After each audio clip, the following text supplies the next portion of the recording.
ole tuna hianin Nikon Z5 le Nikon Z24-120 f4 S lens unbox na kan nei do na nga ti chuanin camera box camera hi dora hon ani to a maro chu ina hian pa ngai taka hon kan la nei lo wangin ti hianin unboxing video kan nei do na ni chuan anga sabera hi an honga chuan a specification le a buttons te kan la soi fi a chawanga masabera chuanin user manual English te ti hianin a oma user manual hi lo ni ta a user manual chu tunlai chuanin YouTube te online a video a en dan a en call dan a thalak dan setting khoi dan zong te chip chiar takin om to a chu wang chuanin user manual hi chu chiar lutuk to lova ro chu kan da thanga chuan a lekha poimo enge an service center an service network ho om na live vel khani ta a he po hi kan da thale photanga chuan hei hi warranty card ani ta ni chu da that mak turania warranty hi kum ni nge ni ve a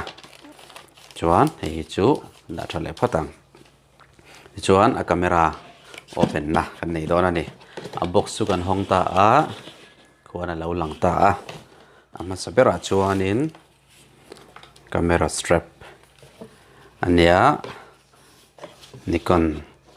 Nikon Z ti alang kala hi ani ti chuanin a dot le chuan hi battery charger ani ta a battery charger MH25A ain tia hi Nikon battery ENEL15 A B le C ho charge na tura siamani ta a hei chu Nikon camera mang chuan kan hre vekanga Nikon D7000 series te kati hoina battery man charge na tur kha ani ta ni ti chuanin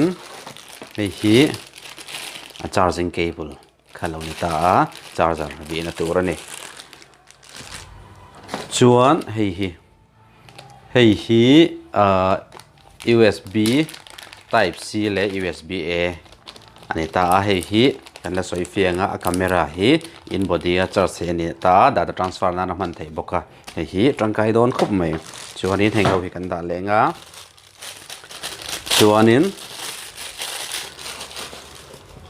a camera kan en chinang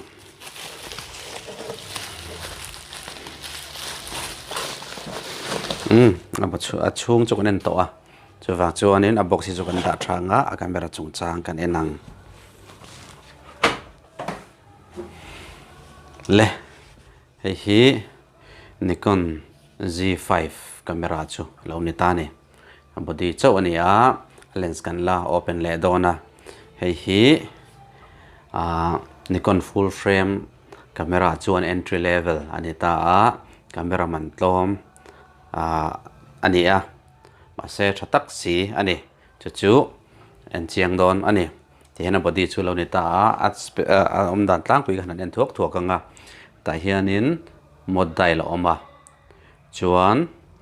ta hianin display te chuanin ko da khona langa photo le video than na turang si kha ti hian om ta ni chuanin AF button oma joystick oma information button te menu te chuanin magnification te ta hianin OK button oma ta hianin a speed tang lo na kha om ta a ti chuan a veilama hianin preview button le trash scan kha om ta ni hei hi image delete na turte ania hei hi image an le na turte ni ta a ti chuanin atlang puina button hi dinglama om deuh vek ta a ding ko zung pui dinglama khoi vek thei ani ta ni hei hi atangkai ol sam ma ti chuanin achunga hianin ISO button a oma ti chuanin heta hianin exposure kha lo ta om ta a chuan ta hianin record button oma ta hianin front dial oma ta hianin back dial oma hei hi kaduna chana ni pakhat ta ne ka man than wang ani ta a front dial le back dial hetia ko zung pui le ko zung chala ti mai thei hi a ol sam ka ti hi a tha ka ti na pakhat ani ta ne chuan he camera a full frame a chuan ka suitang khana man tlop ani a ai thatam tak Nikon Z series a po oma Z6 Z6 II te Z7 Z7 II te po oma tam mai amaro chu hei hi mirrorless full frame budget series a chuan aban tiam berani wangin kan phak to kan han leya chuan a layout a khan chuan tiang hi lo ni ta a ta hianin function 1 le function 2 om le bok ta hi la set thei le ta a ti chuan in approach lampang hi review na lama hian an tilang lo thina kan tilang ve hrim anga a ma sabera chuanin ka ngai poimo ta hianin microphone port a oma jack vin tur kha chuanin heta hianin headphone om tel bok ta ni video tan chuanin tangkai don khop maya audio monitor nan ti chuanin abula hianin type C port a oma HDMI port a oma ti chuanin ta hianin remote trigger board port om bok ta chuanin heta hianin wifi le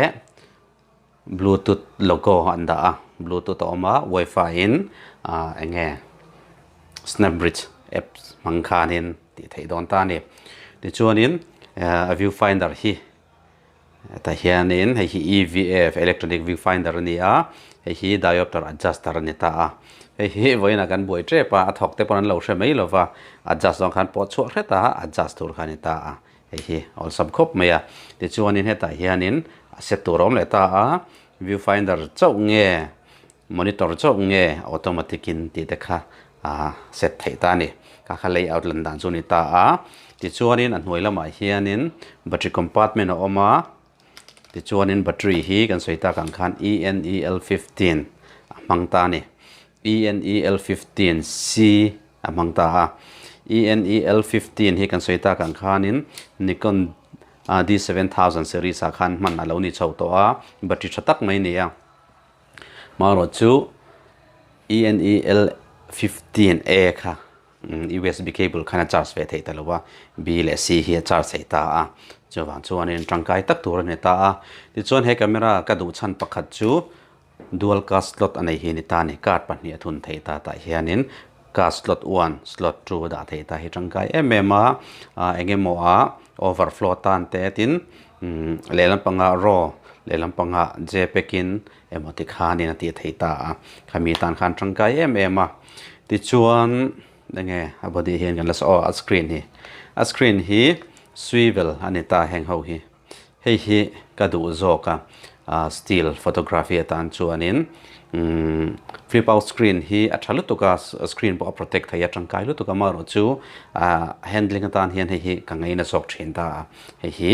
ka du na pakatani ta ni ti chuanin he lai hianin viewfinder EVF enge sensor a khom ta Mizo na han en ken khanin athit lai hi a offer ti hian ka ting khanin a thakul theita tangkai khop maya ti chuanin al body hrim a chuan kha lo ni ta se akim to khar viewing ka ria ti chuanin a sensor kan en chinang ti chuanin a sensor hi kan seidang khanin full frame ani sensor hi alian ra khop mai hemi ang tre pa hianin Nikon Z50 te pok ha oma camera thatak ani amaro chu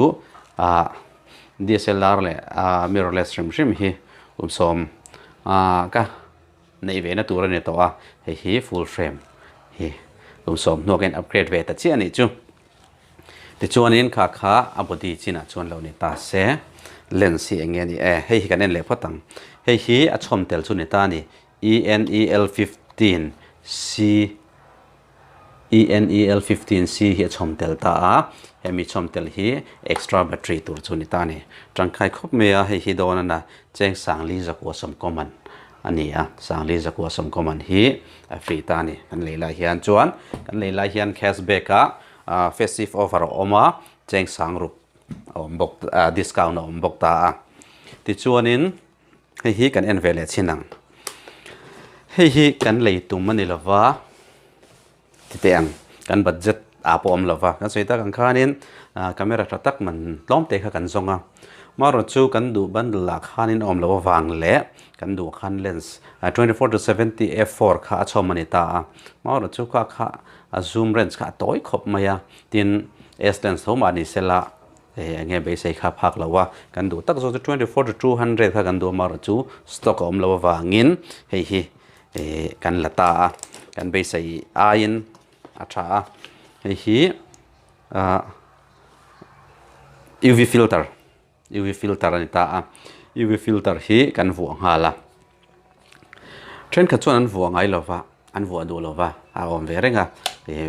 lens man tau takan leya maro chu filter man tlom te ten kan neng lowa picture quality che en tia chu wang chuan in hei hi kan la a chan chu lens man tau tak a cheng noi don man ani ta chu kan han leya engemaw wangin a lens ka scratch emaw engemaw pal kha om ve thei khak pal te kha om the ni chumi ni wang chuan a ven na tur khanin thil cheng sang khan man velek khanin a ven ve mai thei wang khanin thil tangkai takania chu wang chuan kan ditela kan sei takin hei hi Nikon Z 24 to 120 f4 man lens user manual ani ta po hi kan sei ta khan YouTube lama te review tama ati dan tu sang te tama wangin hei hi chu kan chiar kher lo wanga ti chuanin hei hi lens bag ani ta ne lens bag ran chom thlap maya engemaw transportation ti don ten tanga khung mai tur ani ta tin lens camera kan hanjin pui don reng hian a body atang enge a body le a lens kan da sanga tlang puin kan vuang ai lova camera kan han ui deuh chuan han khung nan khana tha em ta chuan hei chu kan la da thalok anga chuanin hei hi enge kan en ve thunga hei hi lens su ta ni kan lens hi filter size hi 77 mm ania chu wang chuanin lens suit po lian tra khop mai hei hi ani ti chuan kan en le chinanga a lens su kan phor to chinang hei hi a lens chu ani ta ni chinang hei hi Nikon Z lens 24 to 120 f4 s lens ani ta ni Nikon ti chuang kala ti chuan le lampanga hianin manual le autofocus selector kha om ta chuan ta hianin Nikon S antikala S lens Sonia anji master lens ang ve deuh kha ne chu kan ria thiam thei zongin ti chuanin ta hianin F nge a function button kha om ve le ta hi thil danga kan la set le don ani ti chuanin hei hi a zoom ania chu hei te po ta hei te po hi na kina kan la zir chianga nga chuanin Nikon ti lo lang kala hei hi lens su ni ta ni chuan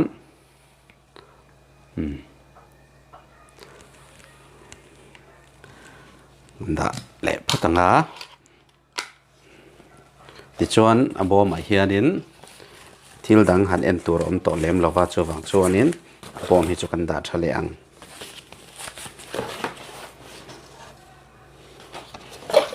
chuan ni na tur ang thlapin kan han kal sananga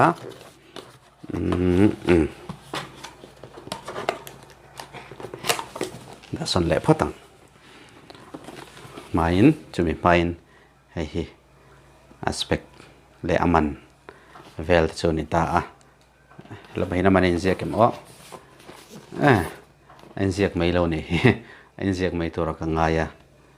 hi lo ni ta ni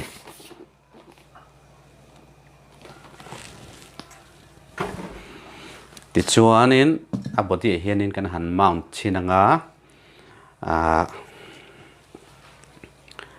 hei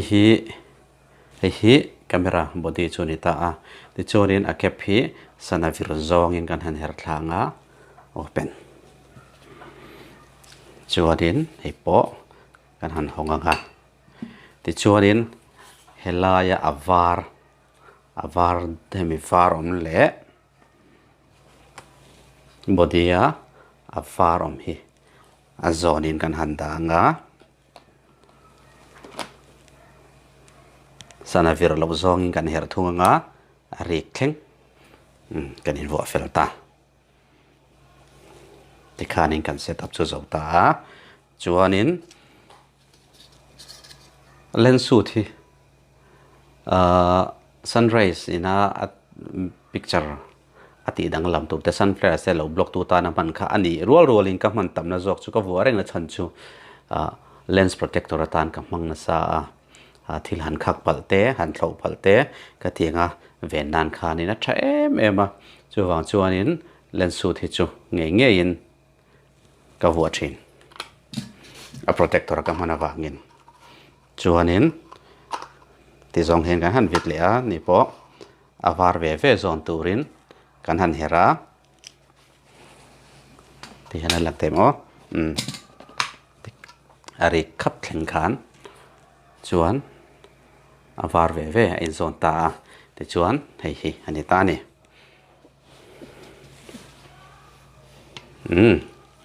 hei hi lo ni ta a ti chuan kan en le chinang hei hi a strap hi kan vo ngal lo meng strap hi vo ngal po thaviek thon chong hi kan vo ngal lo meng a chuan hi po kan da thanga battery po na kina kan charge sanga chu kan han on chinanga ko na lo lang ta a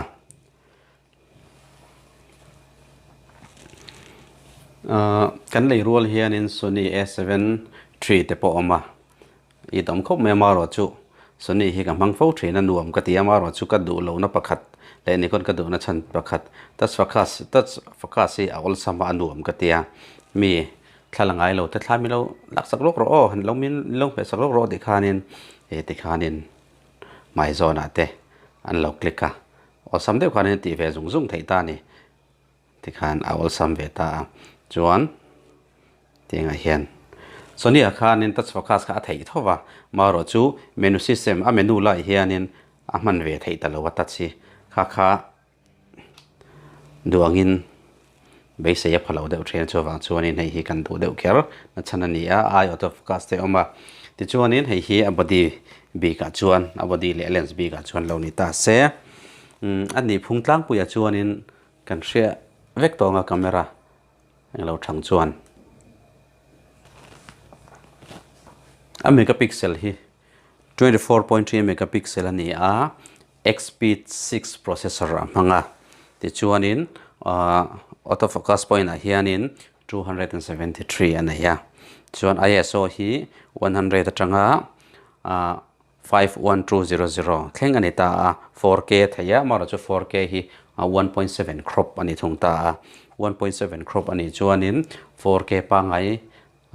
nge DX crop sensor size ang deuh thok hanin ain crop don ti na ni chu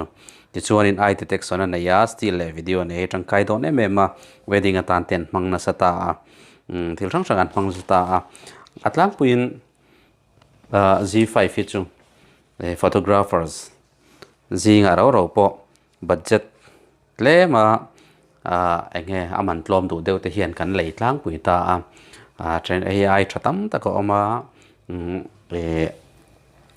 ama man pui na ya chuanin Z6 true te kan soidan khanin Z7 true te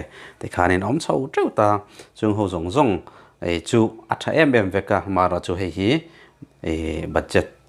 ina aphak tok te khanita entry level full frame mirrorless ani ti chuanin kan man na tur tlang pui hianin ange kan ti ang landscape photography tan kan mang dona mishing te po portrait te po kan la thowanga maro chu kan lak chan tur ba chu family le na lampang thilani wang khanin ka tiang professional lineup ang pui kha kan ma mo lem lova chumi ni wang chuanin tuna mi hi kan han thlang ani ta ti chuanin soita kan khanin mirror DSLR le mirrorless ang chi hi kamang nema kamang no kamang kual nema som ni chuang don kamang to a Canon po ka mga Sony po Nikon po ka mga ta maro chu DSLR ka na ipasak ber camera professional line up kan nei ma sak per kha Nikon ania angai kan le ni ta di 5100 kha khozol KTB conference zone 2014 khan don khan ka leita kum som velani to ni chu ti chuanin chumi ne chon di 7000 te di 71 te 72 te kating han ka lei chawa 7000 line up chau kham han nu me ma hin hian in dang lam nu tuk lawa ti chuan Canon lama hian in 77 te tikhan ka mang chawa mirrorless system te ka lu ta tu na ka lak na ngai po hi Canon M200 ani ta a ti chuan hemi ka nei ma chi hian mirrorless a chuan in Canon M50 Mark II ka mang reng ta ka mang rei kho me kum ni chuang ka manga chuan in hei hian ka thak ta a ai ang lo don khop maya M50 Mark II ka chu azanga kut pha ken tam le kan ta hei chu rit nal maya andana dang don khop maya maura chu solid thunga camera hi atha ka du a tin ka test kwal na sa a hei hi chu ke mam han nge to tur ani don na kumi zange ka man don chu ko shelawa ka mang rei thokat viawang tin a lens hi ka du thu sam ai sang ani a ka du thu sama chuanin budget series chung huam chung ami 24 to 200 kha ka du tok leka khabi combo kha om si lo wangin hei hi G6 Mark II mi kha min petel ta